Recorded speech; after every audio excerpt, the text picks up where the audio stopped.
Confusión en torno a la suerte del expresidente peruano Alan García, que se ha disparado en la cabeza cuando era detenido en su domicilio.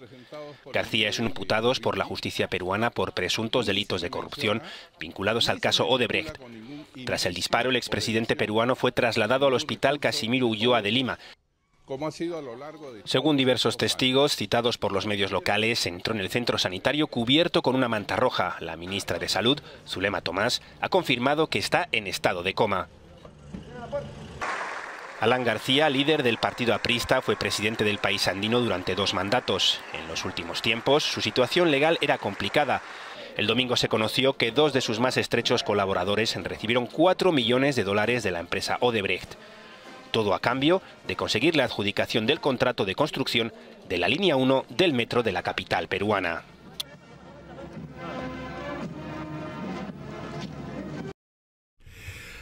Saludos, qué duda cabe que el suicidio de Alan García es la noticia por la que será recordado estas últimas 24 horas. Le pregunto al analista internacional Orlando Goncalves sobre la figura de Alan García y su conexión con la política venezolana, y esto es lo que nos responde. Adelante, adelante Orlando. Adelante. Napoleón, como siempre, un gusto saludarte, igual que la audiencia. Bueno, efectivamente murió el expresidente Alan García. El presidente fue electo entre 1985 a 1990, fue su presidencia, con apenas 36 años, el presidente más joven que tuvo el Perú, un hombre con un enorme carisma, con una oratoria que levantaba masas. Sin embargo, su gobierno de corte nacionalista, populista, fue un desastre económicamente, y esto provocó que más de 5 millones de personas estuvieran en la pobreza, números de inflación absolutamente desbordados, parecidos a los que sufre hoy Venezuela. En el año 92 se muda a Francia, producto de que lo acusan de varios hechos de corrupción, y en el 2001, cuando estos casos prescriben, entonces regresa y anuncia su candidatura presidencial, y de hecho compite, pero pierde contra Alejandro Toledo. En el 2006 vuelve otra vez a competir, esta vez contra Ollanta Humala, y el planteamiento que hubo en esa campaña era que había que votar por el menos malo. Recuérdese que a Ollanta Humala en aquel momento se le vinculaba mucho con el expresidente Hugo Chávez, se decía que lo estaba financiando, se decía que le pagaba unos asesores españoles, etcétera, etcétera. Y el discurso de Ollanta Humala era mucho más radical que en 2011. Entonces, la decisión del electorado peruano en aquel momento era, bueno, o votamos por Ollanta Humala, que pareciera el nuevo Chávez del Perú, o votamos por este señor que ya fue presidente y ya sabemos el desastre que fue. Así que la elección pareciera ser entre el menos malo. Terminaron votando por Alan García. Su segundo gobierno fue un gobierno mucho más tecnocrático, mucho más orientado al crecimiento económico, a la disminución de la pobreza, el libre comercio con los Estados Unidos, y fue un gobierno mucho más estable políticamente.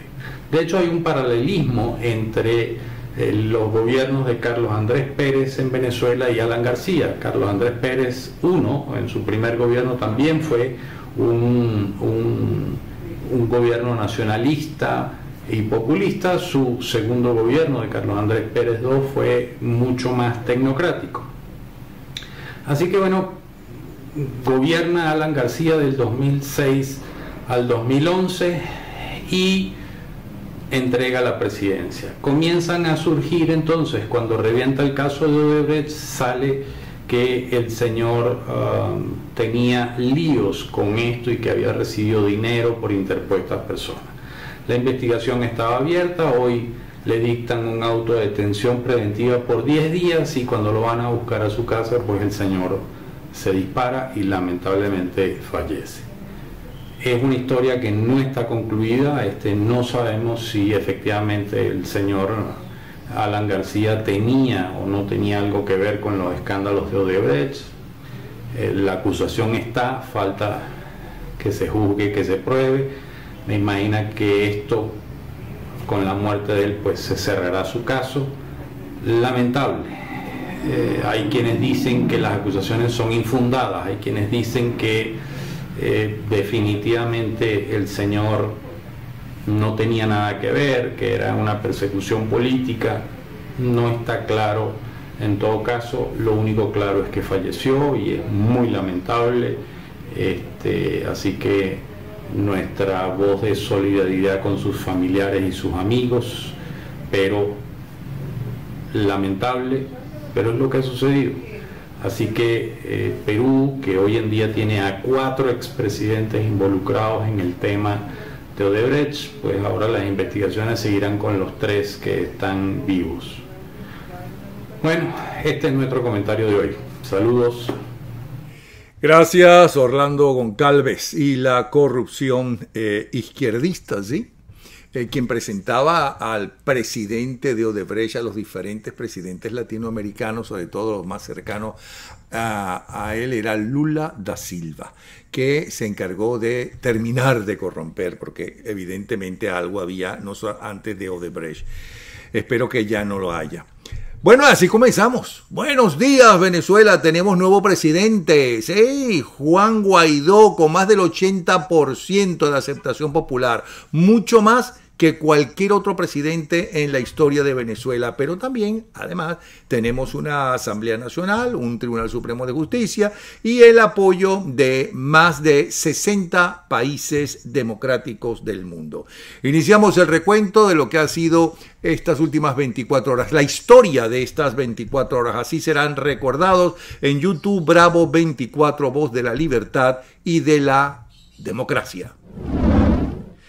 El presidente encargado de Venezuela, Juan Guaidó, fue escogido como una de las personas, atención, más influyentes del mundo en el año 2019 por la revista Time. Donald Trump, Jair Bolsonaro, Michelle Obama, la cantante Taylor Swift y el Papa Francisco destacan como personalidades más influyentes nombradas por el Time. Por su parte, Juan Manuel Santos es el encargado, expresidente colombiano, como ustedes saben, de escribir para la revista Time la semblanza sobre Guaidó. Y este es el texto que escribió Juan Manuel Santos. Atención. Dice así. Gabriel García Márquez solía decir que su realismo mágico era simplemente la descripción de lo que veía todos los días en América Latina. No muy lejos de la ciudad del norte de Colombia, donde nació el autor, en el mismo entorno caribeño, surgió un segundo Macondo. Pero esta vez no tiene magia, todo es trágico en la realidad de la Venezuela de hoy. Como la historia nos ha demostrado una y otra vez, es partir de este tipo de situación especial que emergen líderes inesperados. Juan Guaidó es uno de ellos, joven, enérgico, articulado, decidido, ha demostrado la posesión de la madre de todas las virtudes, el coraje. Al estar en el lugar correcto en el momento adecuado, pudo finalmente unir a la oposición y convertirse en un faro de esperanza para un país que anhela un cambio rápido y pacífico. Muchos, incluidos importantes jefes de Estado, están jugando una política mezquina. Y lo digo por lo siguiente, es una política mezquina con el drama de Venezuela. Eso solo ha ayudado al autoritario Nicolás Maduro. Guaidó debe usar su coraje para controlar el proceso de transición de una vez por todas y evitando a toda costa un baño de sangre. Negociar con los interesados pertinentes una salida pacífica, un puente dorado para el régimen. Esto es lo que escribe para la revista Time sobre Guaidó el expresidente colombiano Santos.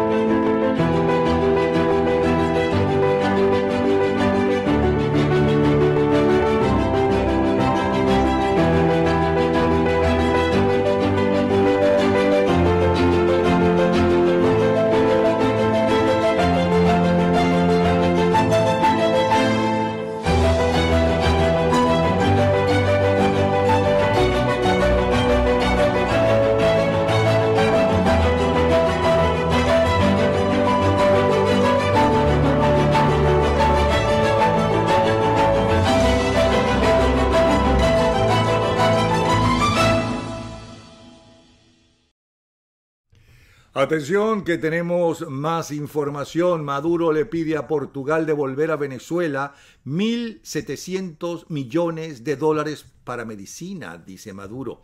El dinero fue bloqueado por un pedido del presidente interino Juan Guaidó, luego de que el chavismo pretendía mover los recursos a un banco con sede en Uruguay, mientras que Argentina envía a Venezuela 29 toneladas de ayuda humanitaria.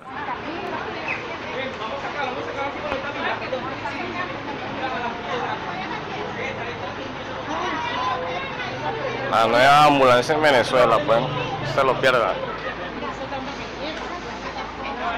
Un camión del aseo transportando un herido. Nada más en Venezuela.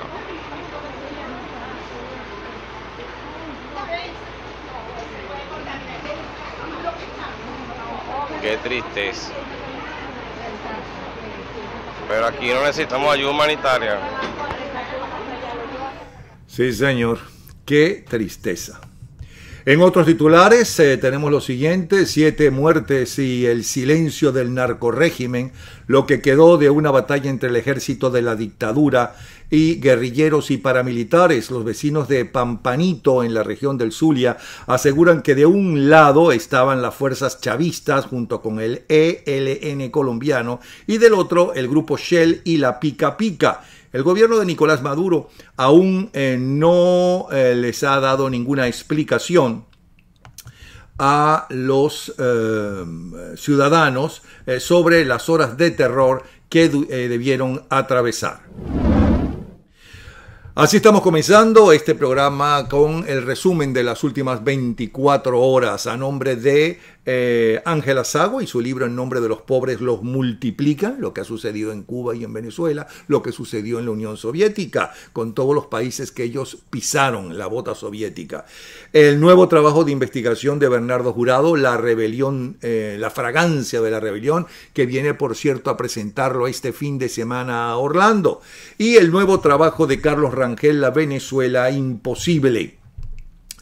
Además de Aptitud Answear, de Domenica Ciortino Rialto y de los fabricantes de cortinas, rollers, cebras y romanas de Shape Gallery by Elsie de Miami. Les saluda Napoleón Bravo, mi Twitter es @Napoleón Bravo, el Instagram también, la coproductora es Beatriz Galindo y la producción de generales de quien les habla Napoleón Bravo.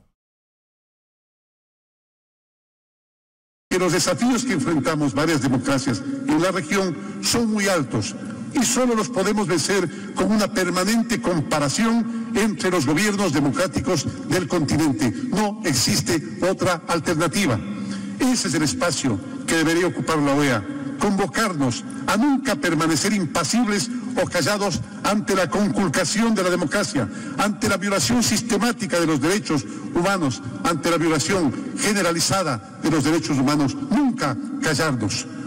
Los Estados tenemos el deber de exigir el cese de la violencia en contra de la población civil, en cualquier lugar que esto ocurra, así como el juzgamiento a los responsables, la reparación integral y la realización de justicia para las víctimas y sus familiares. En política exterior, el gobierno nacional se rige por los postulados de la Carta de Riobamba de 1980, la llamada, ustedes la conocen bien, la doctrina Roldós. Esa carta establece que el respeto por los derechos humanos constituye norma fundamental de la conducta interna de los Estados y que es obligación, óigase bien, que es obligación la defensa internacional de esos derechos. Por lo tanto, la acción conjunta ejercida en protección de esos derechos no viola bajo ninguna circunstancia el principio de la no intervención. Es inspirados en esa doctrina que hemos reanudado nuestra participación en los trabajos de la Comisión Interamericana de Derechos Humanos, en la visita de sus relatores y en la celebración en su territorio de un periodo de sesiones previsto para noviembre de este año. En este marco se inscribe la posición que el Ecuador observa para Venezuela, Nicaragua o cualquier país en el que se violen o se conculquen los derechos humanos. Quiero ser enfático en el hecho de que la Carta Democrática Interamericana no debe ser interpretada como una condena hacia determinado régimen, ni mucho menos como injerencista. Su aplicación gradual, cuando corresponde, busca asistir y contribuir a la restauración, por supuesto, del orden democrático. Esto es parte de el discurso de la intervención del presidente de Ecuador, Lenín Moreno, en la Organización de Estados Americanos, invocando la doctrina Roldós Aguilera para defender e impulsar el derecho de protección de los pueblos R2P para una intervención extranjera en Venezuela. Hay más información, señores.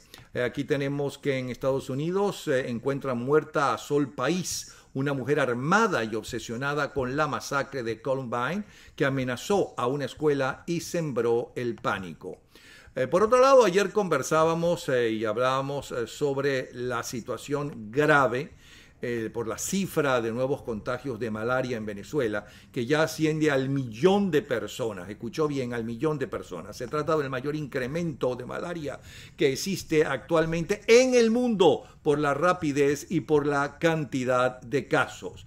Hoy tenemos el comentario de José Cisneros. El doctor José Cisneros, adelante. Se están materializando los pronósticos que desde hace más de un año se vienen haciendo sobre la crítica situación de la salud pública y en general de la salud y de la atención médica en Venezuela. La situación se ha vuelto todavía más difícil con el problema eléctrico nacional, que ha disminuido el suministro de energía eléctrica en forma continua a muchos hospitales y centros asistenciales, poniendo en peligro la vida de los pacientes. No solamente no hay suficientes medicinas, vacunas, sino que las que hay se deterioran en ambientes no refrigerados por falta de energía eléctrica. Además de eso, está esta coyuntura en la cual pues, el gobierno niega la magnitud de la crisis humanitaria que hay en relación con la salud de los venezolanos, creando pues un caldo de cultivo para la génesis de las epidemias. Y una de estas epidemias es la de la malaria, el paludismo, como lo conocemos en Venezuela. Una enfermedad que Venezuela había sido la primera en el continente en haber erradicado hace más de 50 años. Venezuela, a través de una campaña sanitaria, atacando duramente con insecticidas el vector de la Aedes aegypti, el zancudo que transmite la enfermedad de un paciente a otro, había logrado eliminar la malaria de las zonas endémicas donde había en Venezuela. Sin embargo, este régimen, desatendiendo la salud de los venezolanos y a través de una enorme corrupción, ha permitido el deterioro de todos estos servicios sanitarios y, por supuesto, pues se ha hecho cada vez mayor la incidencia de casos que ya se estiman en el nivel de millones de pacientes afectados por la contaminación o la infección por malaria. Esto es grave, esto es muy grave, porque en una población mal alimentada, con malos recursos médicos, insuficientes medicinas, enfermedades que podrían ser perfectamente controlables, pues se pueden tornar literalmente mortales, como es el caso de la malaria. No hay estadísticas oficiales, el régimen se niega a decir cuántos pacientes infectados hay, pero como bien dice este estudio, los estimados son alarmantes, en particular en esas zonas mineras en el sur del país, donde pues hay una mayor precariedad de asistencia médica. Bueno, la solución obviamente no es una campaña o mandar medicinas o tratar de paliar este brote epidémico. Claro que hay que tomar medidas de inmediato, pero la solución definitiva es, sin lugar a dudas, el cambio del régimen político que ha permitido toda esta crisis humanitaria de salud y en todos los órdenes, tanto alimentaria como humana en la parte económica. De tal manera que ese es mi comentario de hoy. Sigo monitorizando las situaciones desde aquí y coordinando la ayuda que fuera posible para estar pendientes de ese tremendo esfuerzo que va a haber que hacer para recuperar la salud de los venezolanos después de esta plaga tremenda que ha significado este régimen para los venezolanos en estos últimos 20 años. Entonces los invito a que con frecuencia vean este y otros programas en drcisneros.com. Allí pues trato de expresar mi voz de alerta sobre estos y muchos otros temas relacionados con la salud. Muchas gracias por tu atención. Es lo que nos grabó el doctor José Cisneros exactamente para el programa sobre el caos de la malaria en Venezuela. Recuerden entonces que si quieren mayor detalle, consulten con el doctor José Cisneros. En este momento, el titular más destacado del New York Times los tienen ustedes en pantalla. Alan García, expresidente de Perú, muere luego de dispararse a sí mismo durante el operativo de arresto. García está bajo investigación por acusaciones de soborno en relación con la empresa constructora Odebrecht, centro de uno de los mayores escándalos de corrupción de América Latina. Por su parte, este es el titular del Washington Post que dice así: Trump ordena nuevas restricciones para viajar a Cuba y pone límites en los envíos de dinero a la isla. Estas acciones son otro esfuerzo del presidente Donald Trump para hacer retroceder las aperturas de la administración de Obama a La Habana y castigar a Cuba por su apoyo al gobierno venezolano del Nicolás Maduro. El Wall Street Journal a esta hora, este es el titular. La lucha entre Nicolás Maduro y Juan Guaidó también se está desarrollando en las embajadas y organizaciones en el exterior, donde enviados de los dos rivales compiten en el poder. Pero hay más información, señores. Tenemos, por ejemplo, que según el New York Times, en español, en Honduras, la violencia que sufren las mujeres es causada principalmente por pandillas y bandas de narcotraficantes. En el 2017, el 41% de las niñas y mujeres asesinadas mostraban signos de mutilación, desfiguramiento y crueldad excesiva. Por otro lado, ser bueno es malo, según los populistas y ultraderechistas de Italia. Ser bueno es malo, es el titular del New York Times en este momento. Matteo Salvini, líder del partido antiinmigrante Liga Norte, asegura que los burócratas, los buenistas como los llama, y los banqueros han gobernado Europa durante demasiado tiempo. Están enterrando el sueño europeo. Una idea que viene tomando fuerza en otros países de la Unión Europea como Alemania, donde a la tolerancia y a las ganas de ayudar por lo general se les tacha de ingenuas, tontas y ajenas a la realidad.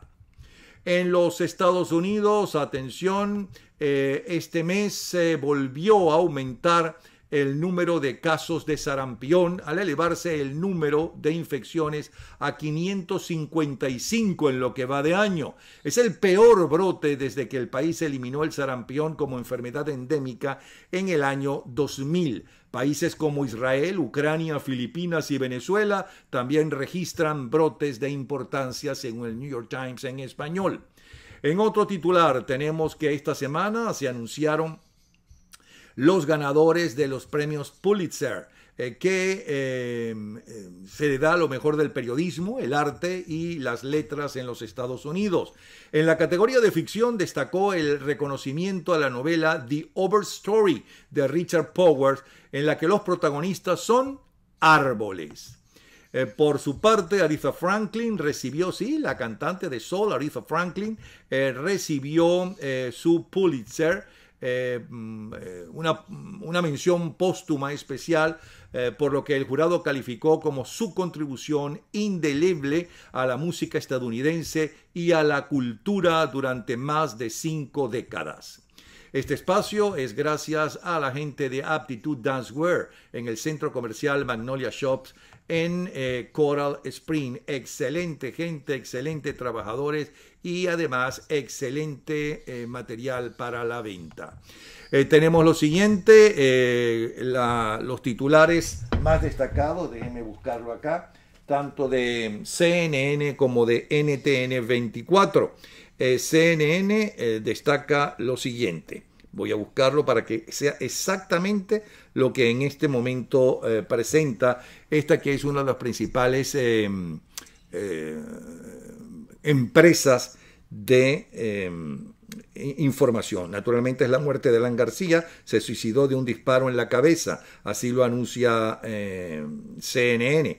En información sobre el informe Mueller, dice que guía para el informe Mueller, qué es y qué contiene, ustedes lo pueden ver en CNN en español. Francia, investigadores de Notre Dame interrogan a los trabajadores. Perú, las reacciones de consternación por la muerte de Alan García, y además hay todo un reportaje sobre Alan García y su vida. Por su parte, la gente de NTN 24 destaca lo siguiente a esta hora. Habla de qué es la doctrina Roldós propuesta en la OEA para Venezuela. La doctrina Roldós o Carta de Conducta fue aprobada el 11 de septiembre de 1980. Desde entonces nunca ha sido aplicada. Ecuador lo está pidiendo a través de la voz de su presidente en la Organización de Estados Americanos. En otro titular de NTN 24, Estados Unidos impone sanciones contra Banco Central de Venezuela. Es el segundo gran titular. Este miércoles, el asesor de seguridad de Estados Unidos, John Bolton, anunció nuevas sanciones para el régimen de Maduro, esta vez contra el Banco Central de Venezuela, para restringir asimismo pone, las transacciones y prohibir el acceso a dólares de los Estados Unidos. No habrá más subsidios para los dictadores comunistas. El Banco Central de Venezuela ha sido crucial para mantener a Maduro en el poder, incluyendo el control de transferencia de oro como moneda, aseveró el diplomático, quien además aseveró que el gobierno norteamericano se encargará de los secuaces de Maduro no sigan robándose los recursos de los venezolanos. Estas son palabras de John Bolton en el día miércoles. Y son los titulares más destacados de NTN 24. Vamos ahora, señores, con el estado del tiempo, tanto para Caracas como para Maracaibo. Hay gente que nos dice que por qué mezclamos Caracas con Maracaibo, que es muy diferente ¿cómo se llama? La temperatura en Caracas que en Maracaibo. Sí, como cosa curiosa, resulta que en Caracas está haciendo más calor, según Weather Channel, que en Maracaibo. Pero esta es la temperatura máxima y mínima en las dos ciudades. Para las próximas 24 horas se pronostica tanto en Caracas como en Maracaibo un día jueves 18 con mucha nubosidad. Temperatura máxima 38 grados centígrados y mínima de 24. Ahora, señores, tengo en línea a Efraín Cruz, lo tengo en el teléfono para que nos cuente qué ha pasado en las últimas 24 horas. Un gran saludo para ustedes y todas las personas que se encuentran con nosotros a través de 24 horas en el canal Bravo 24 en YouTube. Como siempre, desde Caracas, Venezuela, Efraín Cruz, @babuito en redes sociales, informando para ustedes todo lo que ocurre a este lado del mundo. Y comenzamos vacíos y con altas tarifas. Así se encontraban 4 terminales de pasajeros en Caracas. En el segundo día ya de la Semana Santa, pocos viajeros se alistaban a viajar a pesar de los días de asueto que anunció Nicolás Maduro. Carlos Cardona es uno de ellos, llevaba más de 2 horas buscando pasajes para viajar a Puerto La Cruz, en el estado Anzoátegui, en el terminal Antonio José de Sucre de Oriente, en el municipio Sucre. Lo habían mandado a moverse al menos 2 veces de la cola, porque solo 2 taquillas disponían buses a las 9 de la mañana y cuando llegó ya todos los boletos estaban agotados. Es muy complicado viajar porque no hay casi autobuses y se acaban rápido los pasajes, comentó Cardona. El terminal se encontraba vacío con excepción de estas 2 colas. Había, ningún tipo de pregoneros ya rematando puestos como en años anteriores a lo largo de las instalaciones. Lo único que habían eran funcionarios militares. A Cardona no solo le afecta la falta de transporte, sino el método de pago. Entre taquillas le ofrecieron los pasajes a un costo de al menos 8.000 bolívares, pero en efectivo, y esto sin seguridad de que el autobús estuviera disponible. Nos dijeron que van a habilitar una unidad para Puerto La Cruz a eso de las 6 de la tarde. Por eso seguimos aquí. Para él y sus acompañantes eran necesarios por lo menos 32.000 bolívares en efectivo y tuvo que recorrer las oficinas bancarias desde hace una semana como parte de la planificación de este viaje. En cada banco están dando como máximo 6.000 bolívares. Tuvimos que recorrer bastante para encontrar el efectivo suficiente para poder viajar durante la Semana Santa. Bueno, otro de los destinos también demandados que se ofrecen es a Cumaná, en el estado Sucre, por 5.500 bolívares, a 10.800 también para Puerto Ordaz y Ciudad Bolívar, que se consigue sobre los 14.000 bolívares. Los problemas económicos también entorpecen al viaje, bueno, no solamente que planificó Cardona, sino todas las personas, porque deben limitar los gastos que realizan durante todos estos días. Los terminales privados también presentaron aún menor flujo de pasajeros en esta Semana Santa. En el terminal Flamingo, frente al Parque del Este, solo salen máximo 4 unidades diarias con un solo destino, San Cristóbal, en el estado Táchira. Desde hace un año eliminaron el resto de las rutas. Han disminuido los destinos y las unidades también. El problema es la falta de repuestos que paralizan los autobuses. Hasta hace 3 años eran más de 12 los que viajaban diariamente y muchos más en Semana Santa, explicaba una de las empleadas de este terminal. Los asientos a la espera dentro del terminal totalmente vacíos. Algunas personas se acercaban a preguntar y los precios oscilan entre los 22.000 bolívares y 32, depende del tipo de autobús. No obstante, por la poca oferta que hay, para las 10 de la mañana ya se habían vendido la mayoría de los boletos. Una situación también similar se encontró en el terminal de Aeroexpresos Ejecutivos, donde están saliendo solo 8 autobuses al día. Los destinos que ofrecen es Maracay, Barquisimeto, Maracaibo, Maturín, San Cristóbal, San Antonio del Táchira y Puerto La Cruz. Y en el terminal de Rodovía, en Quebrada Hondo, uno de los más conocidos en Caracas, está totalmente desolado. Parece que no hay vida tampoco. He venido en varias oportunidades y dicen que ya no hay autobuses, a pesar de lo que pagué, comentó una señora en las afueras del terminal. Ya le encontraron además en un autobús, ya tiempo después, y la señora lo que hizo fue dar gracias y se fue a sentar en las solitarias sillas. En Rodovía solo viajan poco más de 150 personas diarias, según indicó el encargado, en tan solo 3 buses que salen, cuando hace 4 años eran más de 80 los que salían al día.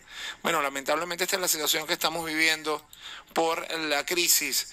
También una tradición muy importante para los venezolanos es el Nazareno de San Pablo, para el padre Hermelín de Sousa, que tiene apenas 6 meses y medio de haber llegado a la Basílica de Santa Teresa, y esta es su primera Semana Santa en la emblemática iglesia caraqueña. Espera, con ansias todo lo que ha sido la multitudinaria procesión de años anteriores y la que se está haciendo hoy con una visita de miles de feligreses, pero reconoce que este año ha sido todo un reto alistar el recinto para la veneración del Nazareno. Ni la escasez ni la inflación conocen de credos, y el padre de Sousa afirma que en este 2019 ha sido un desafío completo poder completar la lista con todo lo que necesitan para poder recibir a las personas y hacer esta procesión. Los costos están altísimos y hay muchas cosas importadas. Solo en orquídeas el Nazareno necesita entre 5.000 y 6.000 flores. Hay gente que ha donado, pero este año recibimos mucho menos que los años anteriores. Recordemos que hoy a las 11:30 de la noche abrieron las puertas ya de la iglesia y se está celebrando una misa por hora.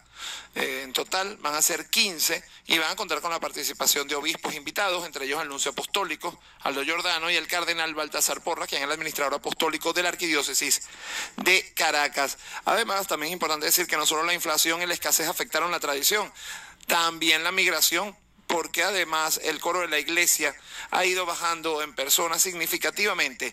Además, la cofradía del Nazareno, que tenía más de 80 cargadores, tenían que hacer votaciones para ver quién participaba. Ahora solo hay 35 y siguen faltando personas. Bueno, así están las cosas desde Venezuela. Seguiremos informando porque todo esto puede cambiar minuto a minuto y ustedes lo sabrán a través de 24 horas y mis redes sociales, @babuito. Seguiremos en contacto. Gracias, Babuito. Gracias. Efraín Cruz Babuito. Bueno, y aquí está, señores, desde el exilio en Alemania, aquí tienen ustedes a Daniel Lara Farías, que va a hablar justamente de lo que hace, lo que significa también otro aspecto de el suicidio de Alan García. Adelante, Daniel. Saludos, Napoleón, para ti y para toda la audiencia de 24 horas. Napoleón, creo que la noticia del suicidio de Alan García es lo suficientemente importante, como para que nosotros podamos hablar de ella. Porque, como para que nos lleve a hacer una revisión de lo que ha sido la política latinoamericana, quizás en los últimos 40 años. Porque el tema del caso de Brecht, sus repercusiones, sus orígenes y sus consecuencias, entre las cuales ya hay por lo menos, que se sepa, uno de sus más grandes acusados muerto, aunque fuese por mano propia, da cuenta de lo que ha significado el tema de la corrupción y además de su investigación. Hay que decir además que estamos hablando de que en Perú hay un sistema de justicia que ha sido capaz de llevar y de enjuiciar a los últimos cuatro presidentes de ese país. Porque Alan García Pérez fue acusado por el caso de Brecht y por otras acusaciones adicionales. Fujimori está preso, Toledo está exiliado, prófugo de la justicia. Y bueno, el último presidente, Kuczynski, perdió su cargo también por el mismo caso. Entonces estamos hablando de un tema de corrupción, que es lo que se resalta. Caramba, hay corrupción. Pero lo que no se resalta es que hay un sistema de justicia que no ha tenido miedo ni le ha temblado el pulso para hacer lo que tuviese que hacer. Pero también hay otra cosa importante, Napoleón, que ya hablando directamente de Alan García, es que Alan García Pérez fue el político más importante de su generación en Perú. Y eso es, de alguna manera, doloroso. Porque estamos hablando de que el político más importante de su generación, de toda la generación de políticos, heredero de Allá de la Torre, el líder histórico del Partido Aprista Peruano posterior a la muerte de Allá de la Torre, quien tiene que insertar al APRA en las nuevas tendencias socialdemócratas de los años 80 y 90, bueno, termina de esta manera trágica, sin acudir a un tribunal para defenderse y con la presunción de inocencia o quizá la presunción de culpabilidad flotando alrededor de su cabeza, la misma cabeza en la que decidió desenrajarse un tiro. Entonces algo debería analizarse de esto en el Perú. Yo estoy seguro que el análisis va a ser importante, porque vaya que la prensa peruana tiene unos contenidos de opinión y de información política bien interesantes, pero es que además de esto, la gran revisión de todo es que una persona, que una clase política cuyo más resaltante, el representante más importante de los últimos 40 años, termine de la forma que termina, evidentemente debe llamar a una reflexión. ¿Qué pasó durante 40 años? ¿Cómo terminaron las cosas de esta manera? ¿Cómo termina en un país? Bueno, porque Ollanta también lo andan buscando. O sea, en cualquier momento también se va. Entonces, ¿qué queda de esos avances de la corrupción y de los embates de la justicia para erradicarla? Queda un desierto al parecer y queda un desconcierto adicional. Ojalá las instituciones políticas y sobre todo las instituciones partidistas peruanas sean lo suficientemente inteligentes para superar todo esto, porque si de algo sabemos nosotros es lo que queda. En Venezuela fueron 2 presidentes juzgados por corrupción simultáneamente, Jaime Lucinchi y Carlos Andrés Pérez, uno de los cuales perdió su puesto y no terminó su mandato, y lo que vino después todos lo conocemos. A pesar de que hay ostensibles diferencias, las preocupaciones son básicamente las mismas. Esperemos a ver qué es lo que termina ocurriendo en el Perú. Ha sido todo por hoy, Napoleón. Saludos para ti y para toda tu audiencia. Gracias, Daniel Lara Farías. Recuerden que ustedes pueden seguir a Daniel Lara Farías por D Lara F. Y aquí tengo a Gustavo Díaz de Dollar Today, para que nos diga exactamente cómo está la situación con ese Bolívar arrechamente soberano. Gustavo, adelante. Hola, Napoleón, y saludos a la audiencia de Bravo 24. El dólar cerró este miércoles 17 de abril y abre este jueves 18 de abril en 4.982,71. El dólar implícito en 45. El dólar Bitcoin en 4.103,42. El dólar Bitcoin en 4.891,12. Y el euro en 5.629,76. Qué barbaridad. Bueno, gracias, Gustavo. Hasta mañana.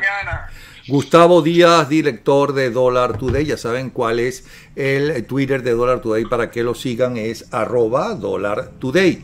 Bueno, y el titular del Nacional es que abogados de Guaidó pretenden anular arbitraje con ConocoPhillips. Aseguran que la metodología utilizada para determinar el monto de más de 8.000 millones de dólares fue errado. Con los detalles tenemos a Juan Fernández, que le preguntamos, bueno, explícanos qué es lo que está pasando, Juan. Buenas, Napoleón, en este miércoles santo, y de nuevo gracias por la oportunidad de poder compartir en tu programa con la diáspora. La información relacionada con la nota del Nacional y de Reuters sobre la decisión del equipo legal del presidente Guaidó de objetar la metodología de cálculo para determinar la compensación a la cual le fue otorgada a la empresa ConocoPhillips por parte del CIADI, que es un organismo del Banco Mundial hecho para las disputas entre las empresas y los estados por compensaciones económicas, y que determinó en este caso un monto equivalente a 8.600 millones de dólares por aquel famoso exprópiese. Es la acción que quiere llevar adelante el equipo legal del presidente Guaidó, es decir, tiene objeciones a la metodología de cálculo que asumimos quiere indicar que el impacto económico es menor que el que le otorgó el Tribunal de Arbitraje. En primer lugar, he de señalar que esto es un proceso bastante complejo y difícil. No veo una solución rápida, puesto que el arbitraje lleva años llevándose a cabo, y luego de muchos procesos se acordó esta decisión de este tribunal que contempla a todas las partes y que además son decisiones que se discuten casi como en forma colegiada, ¿no? Porque hay representantes de todas las partes. Luego, el presidente Juan Guaidó todavía no ha sido reconocido en los entes multilaterales como el Banco Mundial, y puedo señalar que ya la semana pasada hubo una discusión tanto en el Fondo Monetario como en el Banco Mundial para el reconocimiento del presidente Guaidó, lo cual no ha llegado todavía a la solución que todos deseamos, que es efectivamente sea reconocido. Esto añade obviamente una dificultad a este proceso, puesto que hasta el momento de la determinación de la decisión del arbitraje, el gobierno reconocido es el del usurpador Maduro. Además, esto tiene otras implicaciones que es bueno también traer a la discusión, relacionada con las acciones que las empresas pueden tomar dado los incumplimientos que está teniendo el régimen de Maduro en cuanto a sus obligaciones en el exterior. ConocoPhillips ya en el pasado tuvo acciones de este tipo, en donde recordemos que limitó de una manera muy severa la capacidad de exportación de Venezuela, de PDVSA, cuando buscó que activos e inclusive petróleo almacenado y productos almacenados en el Caribe fuesen sujetos de un embargo. En consecuencia, esta acción se puede tomar, y recordemos que en esta gama, en este portafolio de activos de Venezuela en el exterior, está Citgo, que está en una lista de acciones por parte de acreedores que están haciendo sus trámites legales para subastar esos activos, como es el caso de Cristalex, y tener entonces la compensación, que por cierto también fue objeto producto de un arbitraje por una expropiación. Y como todos sabemos, a Maduro y a su banda poco le importa lo que represente para el país y su recuperación estos activos en el exterior. No obstante lo anterior, yo creo que una solución que se debe de plantear por parte del equipo del presidente Guaidó es más orientada hacia una negociación con ConocoPhillips, de manera de que esta empresa petrolera tenga la opción de poder retornar al país para ayudar a la recuperación de la industria petrolera, y de esta manera compensar el daño económico que el Tribunal de Arbitraje le otorgó en relación al expropiese del difunto Chávez. Creo que esto sería una manera que además aliviaría todas estas tensiones que hay alrededor por la situación de crisis económica, pues todos sabemos que con una carga para recuperar la economía y además tener que pagar una compensación de 8.600 millones hace muy difícil todo el esfuerzo y el panorama que se deba de llevar a cabo. Así que bueno, esperaremos a ver qué ocurre, Napoleón, con este caso, que es de nuevo una situación muy clave e importante para nuestro país. Gracias, Juan Fernández, hombre de Gente de Petróleo, quien fuera alto ejecutivo de PDVSA cuando PDVSA era orgullo de Venezuela en el mundo y además es economista. Vamos con el titular o los titulares más destacados por la patilla. Murió Alan García luego de dispararse en la cabeza. Evidentemente es el titular más destacado. Trump y el Papa hablan por teléfono sobre cómo aliviar el sufrimiento en Venezuela. Es el otro titular que leemos en la patilla. Y un tercer titular es que Estados Unidos sanciona al Banco Central de Venezuela. Noticia que ya les hemos aclarado y leído hace unos minutos. Por su parte, el Nacional, el principal titular es exfuncionario de García, de Alan García, lamenta decisión del presidente, pero la comprende. Arturo Goodman, expresidente del Instituto Peruano del Deporte, durante la gestión del exmandatario fallecido, exhortó a Martín Vizcarra a poner orden en el sistema de justicia de su gobierno. Otro titular, Estados Unidos sancionó al Banco Central de Venezuela. La información fue suministrada por el asesor de seguridad de Trump, John Bolton. Un tercer titular, Gustavo Tarre ocupó por primera vez el asiento de Venezuela en la Organización de Estados Americanos. El representante designado por Juan Guaidó tomó su lugar en una sesión protocolaria para recibir al presidente de Ecuador, Lenín Moreno, y lo que pidió Lenín Moreno, la intervención, es el primer presidente de un país latinoamericano que pide la intervención en Venezuela. Ya lo hemos escuchado al propio presidente. Por otro lado, Duque informó que fue ultimado el mono Cristian, jefe de finanzas del ELN. El presidente de Colombia, Duque, lo informó. La agencia Reuters, Repsol pausó acuerdo con PDVSA bajo presión de los Estados Unidos. Ese es el titular textual de El Nacional. La petrolera española provee tanto combustible a Venezuela como Rosneft de Rusia y Reliance Industrias de Inglaterra. Pues esta petrolera española Repsol suspendió temporalmente su relación comercial con Petróleos de Venezuela debido a la presión de Estados Unidos, informó la agencia de noticias Reuters. Estos son entonces los titulares que hemos leído tanto de la patilla como del Nacional en este momento justamente. Bueno, y ahora nos vamos a las trochas, porque allí está el diputado Lester Toledo, quien tiene algo que decirnos. Adelante. Miren, para los que creen que es que está cerrada la frontera entre Colombia y Venezuela, está cerrada para los pelados, está cerrada para los que no quieren pagar. Ahí tienen el puente Simón Bolívar, que está cerrado para la gente que lo necesita. Y ese puente Simón Bolívar se sustituyó por estos puentes que construyeron rapidito para que la gente tenga que pagar en pesos y en dólares. De manera que no hay ningún cierre político, esto es un negocio del señor Freddy Bernal, de los colectivos que extorsionan a la gente para que puedan pasar los alimentos, para que puedan pasar las medicinas. Entonces ese puente lo sustituyeron por esto, pero no está cerrada la frontera. Lo que hay es una vacuna, lo que hay son alcabalas no oficiales donde le cobran a la gente y le extorsionan para que pueda llevar productos para alimentar a su familia. Ese es el verdadero cierre de la frontera, un negocio. Gracias, Lester Toledo, diputado de la Asamblea Nacional desde Las Trochas en la frontera colombo-venezolana. Bueno, señores, vamos a ver cómo está la situación del tiempo, tanto en Miami como en Orlando como en Toledo, para el próximo jueves. Tendrán tanto en Miami como en Orlando nubes, aunque no se pronostica lluvia.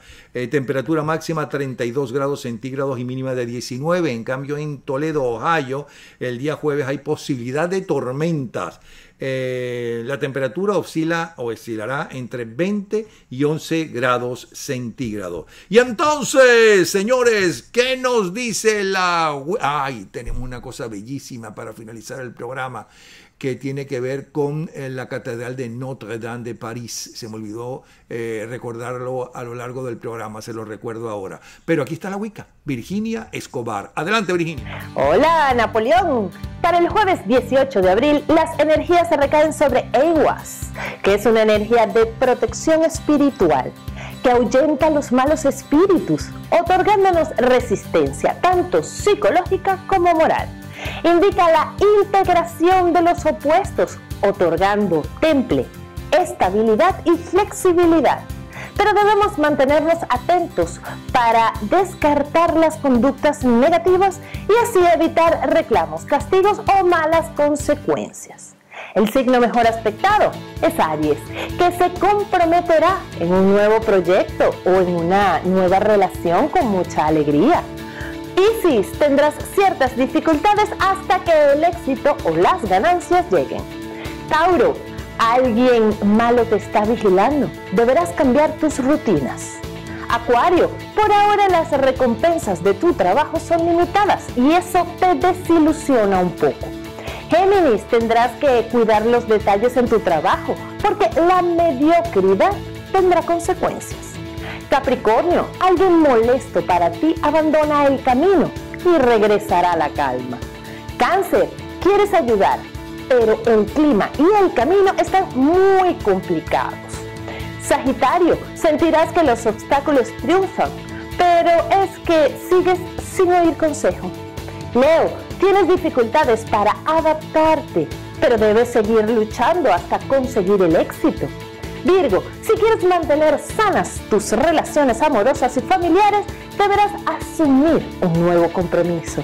Escorpio, concéntrate en lo real y en lo que tienes hoy.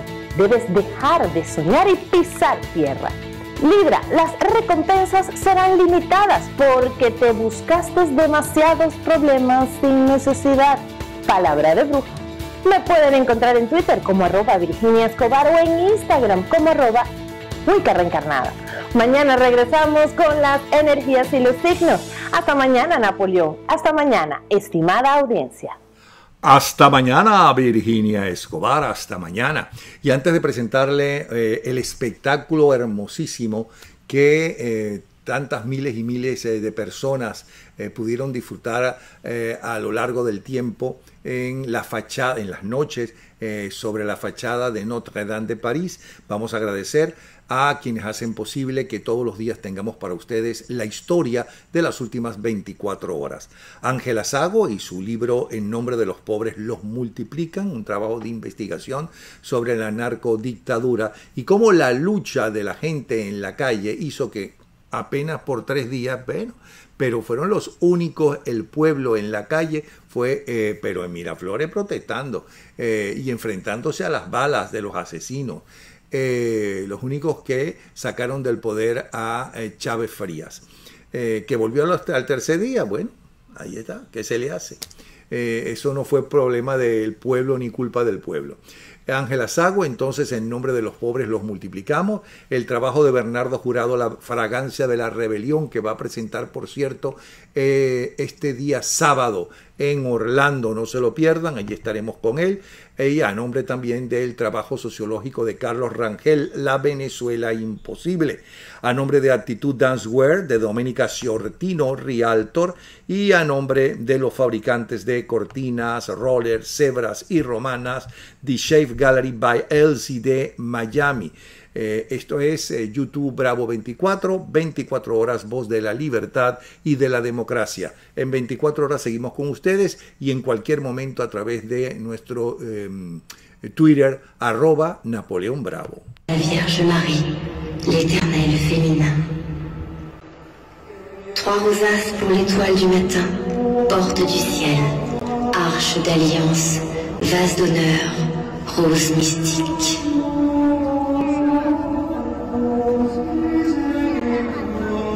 Salut, reine de miséricorde. Le transport des matériaux.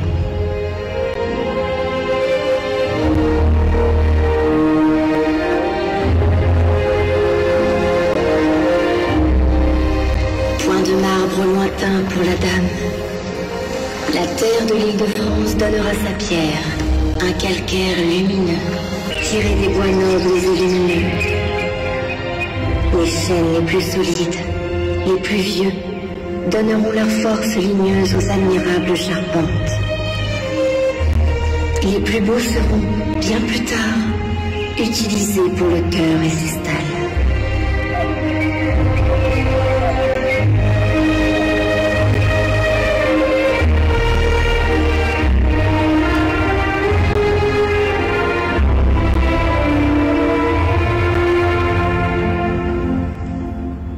Et depuis, sous le regard maternel de la Dame de Pierre, des siècles de vie parisienne. Banquets, fêtes et libations. Romans, quêtes et inspiration. Célébration, joie intérieure et oraison. Joyeux ce peuple. Et enthousiaste cette construction. Colorée cette façade.